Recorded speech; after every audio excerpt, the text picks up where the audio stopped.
manual aqui, que é o manual DSM-5, que aqui nós temos os critérios de diagnóstico.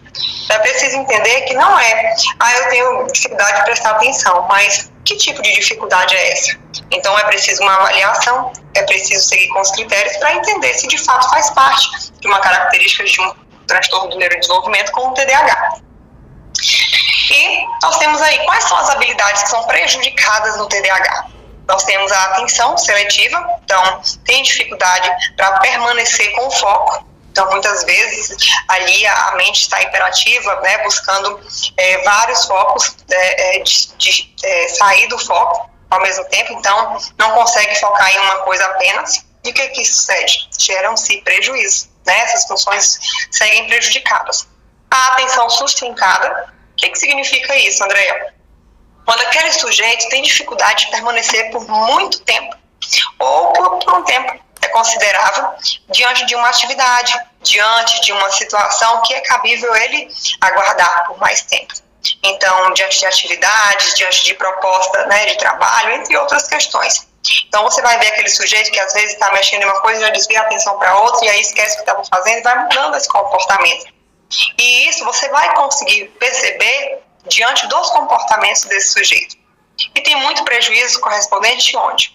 Aquele que esquece, onde deixou as coisas, por exemplo, né? Guardou uma coisa ou outra, não lembra onde deixou, ou perde seus pertences, e aí gera aquela situação constrangedora. Então, isso significa que as funções estão prejudicadas. Então, não é comum, né, sair perdendo objetos, sair esquecendo as coisas em lugares, não lembrar de informações. Nós estamos falando da memória operacional, que é você buscar na sua memória o que você tinha acabado de estudar. Então, se você não consegue buscar na sua memória, buscar lá no seu léxico, tudo que você acabou de aprender, isso significa que tem um déficitzinho na sua memória operacional. E a gente precisa entender a que nível está esse prejuízo. Por isso que há uma necessidade de avaliação. E outro fator muito importante, né, que nós temos aí outros fatores correspondentes às funções executivas. Por quê? Porque com as funções executivas, essas funções executivas são habilidades cognitivas. E os sujeitos com TDAH, por exemplo, eles têm prejuízos nessas funções, que é o que? Planejamento. Muitos são desorganizados. Então, eu falo da desorganização, não a desorganização do ambiente, mas da desorganização dos processos mentais. Então, muitos estão ali com a desorganização mental e que não conseguem focar em alguma coisa, deixar algo organizado. Por quê? Porque a mente não está organizada. E aí precisa, sim, de trabalhar essas funções de planejamento, tomada de decisão, raciocínio, entre outras questões, né? Por exemplo, o controle inibitório é muito prejudicado com o sujeito do TDAH. A hiperatividade e impulsividade, principalmente. Às vezes faz a fala, interrompe os outros, entre outras características que eu vou sinalizar para vocês posteriormente. E quais são os sintomas, quais são as características do TDAH? Nós falamos do TDAH em relação à desatenção e desorganização. E aí eu já expliquei para vocês, a desorganização não é o ambiente desorganizado, né? São ali desorganizações dos processos mentais. A gente está falando nesse sentido, tá? E em relação à hiperatividade e impulsividade, são fatores comportamentais que interferem no bom funcionamento desse sujeito. Tudo que é em excesso gera prejuízo. Eu quero que vocês conheçam agora as características da desatenção, para vocês entenderem que nós temos aí critérios. Então, precisa ser persistente, tem que ocorrer em mais de um lugar, né? Não pode ser num ambiente só de casa, ou só da escola, ou só no trabalho. Então, tem que afetar esse sujeito em mais de um ambiente. Então, se você chega em um outro ambiente, né, muitas pessoas vão perceber também seu prejuízo com as características do transtorno. E aí nós temos na desatenção aqui os critérios que o DSM-5 traz. Tá? Esse aqui é o DSM-5-TR, do jeito que está aqui, eu só recortei e coloquei para vocês perceberem que aqui não tem alterações, tem critérios de diagnóstico, tá? Frequentemente. Essa palavrinha frequentemente, aqui, ó, ela está se referindo que essa característica, ela não ocorre hoje e daqui a um mês ela volta a aparecer. Não. É algo que está ali todos os dias na vida desse sujeito. Hoje, amanhã, depois, tem sujeito que esse frequentemente se torna durante o dia. Então, manhã, tarde, noite, qualquer horário, ele está com esse sintoma. Então, frequentemente, é algo que tem ali uma persistência, não é algo que acontece e depois não tem mais esse sintoma. Então, são características, por exemplo, né? Frequentemente não presta atenção em detalhes ou comete erros por descuido em tarefas escolares, no trabalho, durante as atividades, e aí tem aquela situação, né? Deixa passar os detalhes, o trabalho é impreciso, né? Não consegue finalizar, então acontece que são detalhes que ele não consegue perceber. Você percebe que tem situações que precisa, sim, de um cuidado. E muitas vezes é por descuido que esse sujeito não consegue realizar. Frequentemente tem dificuldade de manter a atenção em tarefas ou atividades lúdicas. Então, mesmo em uma tarefa que, por vezes, poxa, ele não consegue ficar parado, não consegue manter o foco. Tem uma aula que é muito interessante, mesmo assim ele continua ali inquieto, agitado, desvia a atenção por vezes, conversa. E isso prejudica a vida desse sujeito. Porque quando você está em um ambiente coletivo, todas as outras pessoas precisam também, né, de seguir ali com foco para poder entender.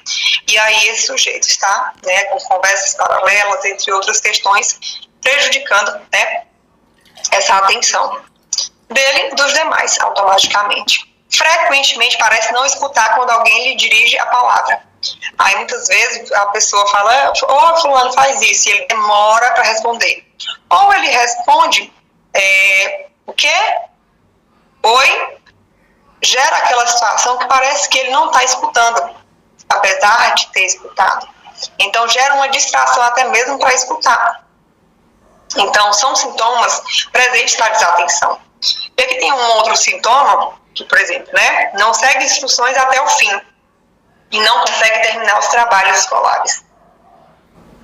Não consegue terminar os trabalhos escolares. Ou mesmo também, dentro da profissão, muitos começam e não terminam, né? Os deveres no local de trabalho. Começa as tarefas rapidamente, parece aquele fogo de palha, né? Depois perde o foco e aí perde o rumo, não consegue terminar. Isso é um prejuízo muito comum no TDAH, que tem prejuízos atencionais. Frequentemente tem dificuldade de organizar as tarefas e atividades. Então, se vocês perceberem aqui, ó, sempre tem um exemplo, por quê?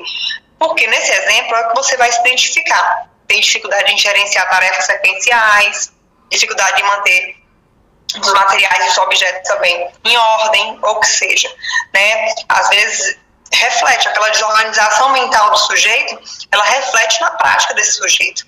Então ele passa a ser desorganizado, desleixado, não porque ele quer, mas porque ele não consegue ali controlar suas funções executivas, estão prejudicadas. E aí sim, a desorganização reflete no ambiente, é mesa desorganizada, é atividade desorganizada, não consegue permanecer em ordem, né? Além desses sintomas, tem a questão do gerenciamento de tempo. Muitas vezes, prende-se em uma atividade de menor importância e deixa as outras de lado. E aí demora muito tempo em uma atividade que poderia ter terminado dentro do tempo hábil, porém, ele não consegue fechar ali dentro daquele tempo e vai demorando. Muitas vezes deixa de cumprir os prazos, por quê? Porque ele não consegue terminar. As distrações são mais, né, como é que se dizer, na cabeça desses sujeitos com transtorno de neurodesenvolvimento, eles têm prejuízos para cumprir os prazos. Então, eles deixam o trabalho pela metade, inicia, não termina, pode ser na vida escolar, na vida profissional, bem como na vida social. Marca uma atividade com o outro, não consegue chegar, não deu certo hoje, não consegui terminar o que eu tinha que fazer. Então, são muitos afazeres e perde o foco. Frequentemente evita, não gosta ou reluta em envolver em tarefas que exigem esforço mental. O que significa isso? Tudo que demora muito. Eu não quero. Tudo que demora muito, ele evita a todo custo.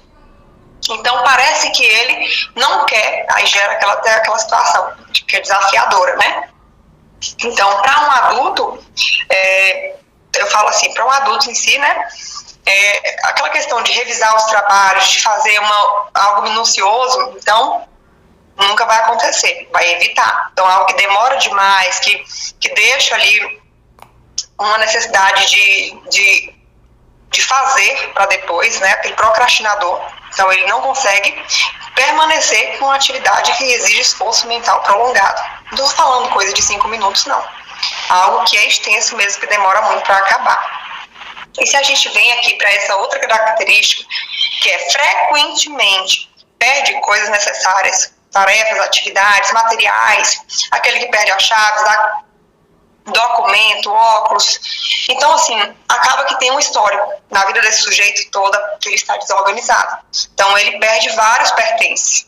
E esses pertences, às vezes, está bem próximo dele, mas ele não lembra onde ficaram, onde deixou, onde guardou, como foi que ele perdeu. Então, a memória operacional está prejudicada e aí ele acaba que não lembra desses prejuízos. Além disso, também tem com frequência e facilmente distraído pelos estímulos externos. O que significa? Passou alguém aqui no fundo.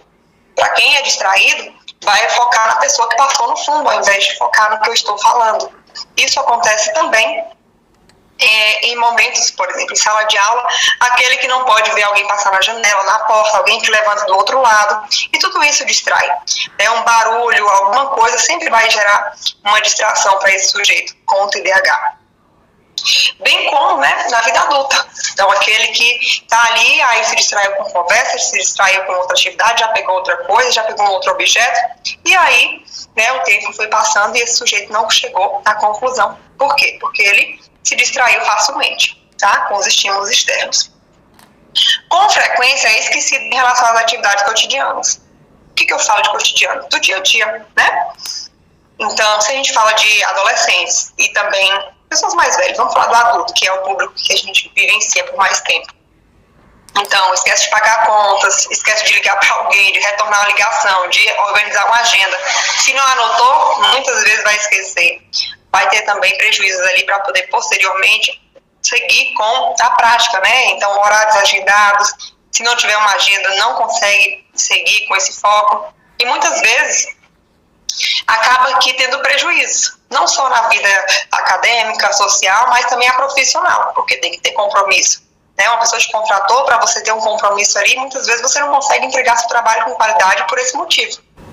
Deixa eu só seguir aqui, não sei se vocês estão acompanhando aí, né, os slides, mas eu vou continuando aqui e eu vou abrir para perguntas, porque eu acho importante, né, antes de seguir para os próximos sintomas, porque agora a gente vai seguir para a hiperatividade e impulsividade, para a gente fechar e seguir para o tema. Mas muitos de vocês, né, devem conhecer alguém.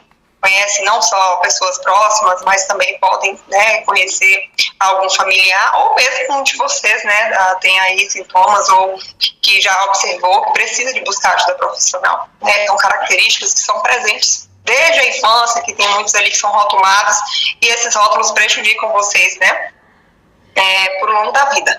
Então, não é algo assim simples, né? Vamos ver aqui os outros sintomas. Se alguém tiver aí uma necessidade de falar alguma coisa, pode ficar à vontade, tá? Se quiser contribuir, se quiser falar alguma coisa para eu poder fazer as inferências, fique à vontade também, tá bom? Eu só fazer uma pergunta. Pode fazer, Daniel. Depois de você eu faço. Tá. A minha pergunta seja assim, no caso aí, o déficit de atenção, o transtorno de déficit de atenção, TDAH, ele é como que eu falo, ele é uma característica do transtorno do neurodesenvolvimento? Daniel, então, né, vou só recapitular para você entender melhor, tá? É uma característica do TDAH, que é um transtorno do neurodesenvolvimento, tá? E não é do transtorno do neurodesenvolvimento, porque nós temos vários transtornos do neurodesenvolvimento, tá bom? E aí nós estamos falando especificamente nesse momento do TDAH. Então o TDAH ele tem prejuízo, um déficit na atenção, com essas características que eu vim falando para vocês aqui. Então, se eu estou falando, né, de transtorno do neurodesenvolvimento, é porque esses sintomas no sujeito com TDAH acontecem desde o início do desenvolvimento. Então, são características do TDAH, o que é transtorno de déficit de atenção e hiperatividade, tá? Que, como eu trouxe para vocês anteriormente, as características gerais, mas aqui eu estou só especificando, porque nós temos aí sujeitos que têm essas características cotidianas, né? O que é do TDAH não vai estar lá no TEA, e o que é do TEA não vai estar lá na dislexia. Então, são características que pode sim ter um sintoma ou outro semelhante, mas nada que é do outro transtorno, entende? Aqui, no caso do TDAH, ele é um transtorno do neurodesenvolvimento, e esse transtorno do neurodesenvolvimento, ele tem prejuízo na atenção, então é um prejuízo atencional, ele não consegue focar, e esse prejuízo que ele tem para focar é o que gera a desatenção, vamos colocar entre aspas, porque não é bem a desatenção, é porque ele não consegue focar em uma coisa ao mesmo tempo, né? Ele foca em várias coisas e aquilo deixa a cabeça dele desorganizada, os processos desse sujeito estão desorganizados, e por isso que ele tem o prejuízo atencional, tá? Se eu não conseguir te responder, eu quero só que você me especifique melhor aí a pergunta, porque não, eu creio... Tá certo, é isso mesmo que eu queria saber, que no caso Sim. o transtorno, o TDAH é um transtorno do neurodesenvolvimento. Isso mesmo. Eu vou abrir minha câmera aqui. Oi, Fabiana. Tudo bem? Bem, porque vocês têm que abrir a câmera, porque eu preciso conhecer vocês. A gente já conhece, né? Já se conhece. Eu tô aqui. Pois é, boa noite ao grupo. Boa noite ao grupo. Pois é, André, muito feliz de ver você aqui, muito feliz de ser sua aluna aqui. Olha que lindo! Então, a minha pergunta é o seguinte. Geralmente é a dúvida de muitos professores, né? E assim, com relação ao TDAH, eu vou passar a palavra, daqui um pouco eu retorno com minha pergunta. Vou dar meu filho para meu outro filho ali. Ele não vai certinho, Fabiana. Tá? Certinho, então. Aguardamos você falar, tá? Tá. Tem mais alguém que deseja fazer alguma pergunta, tirar alguma dúvida? Euzinha, boa noite. É questão do TDAH, né? Que eu tenho uma filha de 7 anos e tudo que você estava falando aí, eu estava vivenciando nela, né? Essa questão do aprendizado. Eu tinha conversado com a professora dela e ela falou que ela está com dificuldade de acompanhar a turma em questão da escrita, da leitura, que ela se distrai muito fácil, que não está conseguindo se adaptar muito bem. E aí você estava falando essa questão das tarefas escolares, a distração, né, que se distrai com tudo. Ela disse que se cai uma borracha no chão, ela distrai e não consegue voltar ao foco. E aí eu até procurei um reforço escolar, né, que é para ver se ela se adaptava melhor, para ver se ela conseguia acompanhar a classe. Só que aí, como você estava explicando aí, eu percebi que algumas coisas vêm muito forte, essas características nela, né? Essa questão de você estar falando com ela e ela tá tipo em outro mundo, voando, não tá focada no que você tá falando, aí você pergunta a ela responde, mas não sabe o que foi que você perguntou. Ela responde no automático, e sem saber mais ou menos o que é. Aí eu ficava em dúvida o que eu ia fazer, né?